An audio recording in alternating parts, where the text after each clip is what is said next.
This episode of the Fiction Writers Podcast is brought to you by the Novel Notebook. With each character and each setting, hundreds of details must be compiled and organized. Far too many for a writer, like you, to keep them cataloged in your brain. The Novel Notebook provides the answer. Visit www.fictionwriterspodcast.com/novel and quickly discover how to organize your materials and take your novel to the next level. Welcome to the Fiction Writers Podcast with Lana McAra, where you will discover tips, tricks, and ideas for fiction that is #unputdownable. Here you'll find new energy, new perspectives, new resources, and new ideas that will spark your creativity into a blaze of brilliance. It's easier than you think. Be sure you visit our website at www.fictionwriterspodcast.com. While you're there, subscribe to us via your favorite network. Now, get out your notebook, tune in, and let's get started. Archetypes could be the key to taking your novel to being a classic. That's what we're going to talk about today. My name is Lana McAra, and welcome to the Fiction Writers Podcast. Tips, tricks, and ideas for fiction that is #unputdownable. Archetypes. I've heard people talk about archetypes two ways. First of all, they think it's creating stereotypes and that it's boring and that it's cliche and that a professional writer doesn't do it. Well, it depends on how you're using them. If you see archetypes as stereotypes and something negative, you don't really understand what it is, because the main classics of our day are full of archetypes. Star Wars, full of archetypes. The Wizard of Oz, full of archetypes. It's a Wonderful Life, the old Christmas movie, classic every year in many households, full of archetypes. And so are many of the TV series that we absolutely love. Lucifer, massively successful. It's full of archetypes. And so what are they really? What are archetypes? Well, archetypes are simply roles. What role, what part does a person play in the story? Well, there's some larger strokes we could talk about. Is this person a protagonist, which means a positive hero type character? The main character of the story is usually protagonist, and this is the person who triumphs in the end, protagonist. Or is this person an antagonist?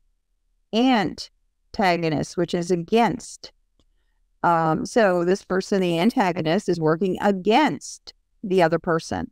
The hero of the story, the main character, has someone working against him. That person may be a villain or maybe not. Maybe just somebody who has a goal that is at cross purposes with them. So then you have your side characters, and there are a lot of archetypes that are used as side characters in a book or a movie.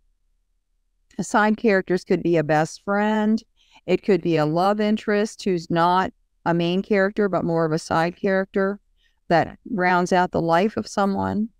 There are so many. There are the child, there's the old man, there's all these different side characters that you could have, and that this is about the role that they play. Now, under the protagonist, which I'm going to talk about most today, there are many, many, many types of protagonists. And I'm just going to call out some of them. Number one, the Messiah. A Messiah is a person who has a calling. They come in to the world through some miraculous birth, and then they go to save the world in a bigger cause, a Messiah. And so we see the Messiah in many different kinds of things. The Lord of the Rings and Star Wars. In the Lord of the Rings, it's Aragorn. And in Star Wars, it's Anakin Skywalker. They are messianic protagonists. The chief, this is the CEO and the boss.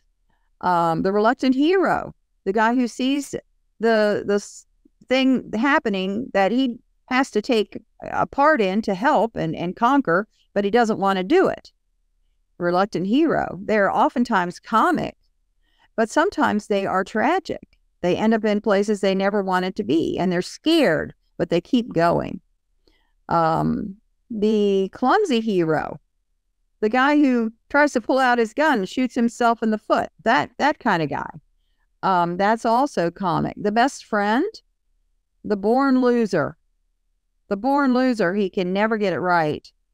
And then the expert, which would be like a professor or some kind of a genius person that could be the main character.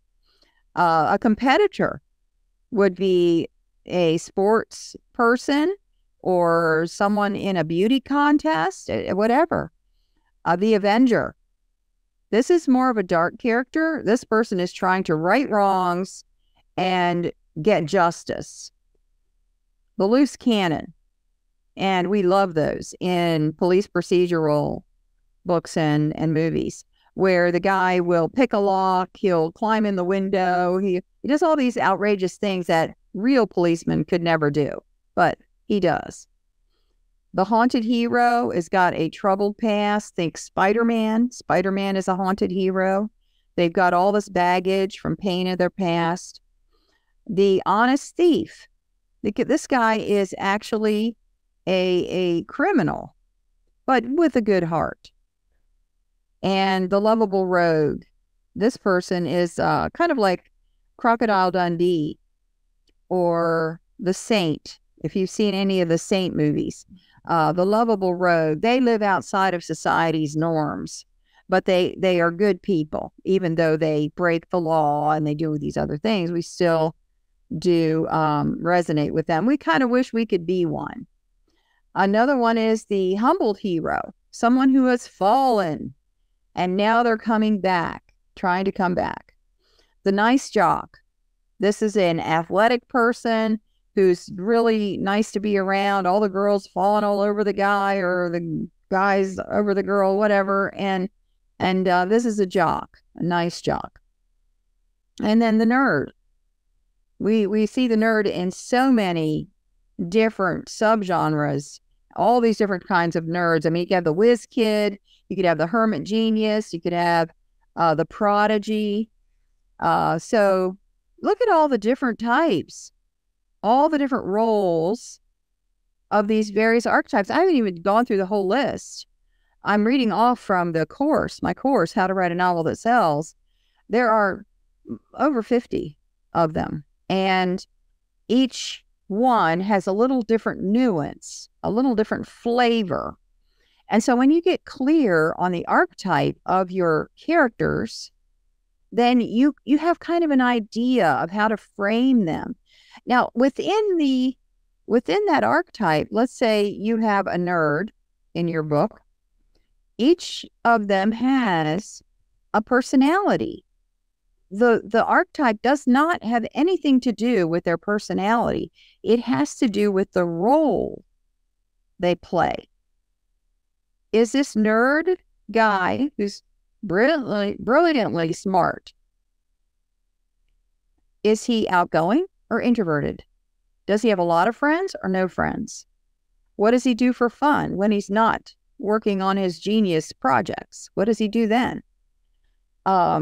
This whole personality, what is his background? What is his baggage? What is his goals in life? Where does he see himself in 10 years and 20 years? So you build a personality. You start your archetype with just this little bubble, this framework, and then you populate the person, the character, with personality traits and background and friends and environment and all of these different facets of the person's personality. So archetypes are not stereotypical. They do not create cliche characters. Archetypes are a way of getting clear on the roles of your various characters. And even small side characters can be an archetype. Everyone in the book could be an archetype because you're clarifying to the reader who is this person and what is their position in the book. And you're doing it without telling them. You're doing it in the planning phase to help you get clear on how you're going to present this person and what character traits you're going to highlight and which ones you're going to let be in the background, in the 3D world of the character. I hope that helps you today. My name is Lana McAra. See you next time. Thank you for tuning into the Fiction Writers Podcast with Lana McAra, where we share tips, tricks, and ideas for fiction that is #unputdownable. Remember to visit our website at www.fictionwriterspodcast.com and enjoy even more great episodes like this one. Again, while you're here, subscribe to us via your favorite network. We look forward to seeing you next time on the Fiction Writers Podcast.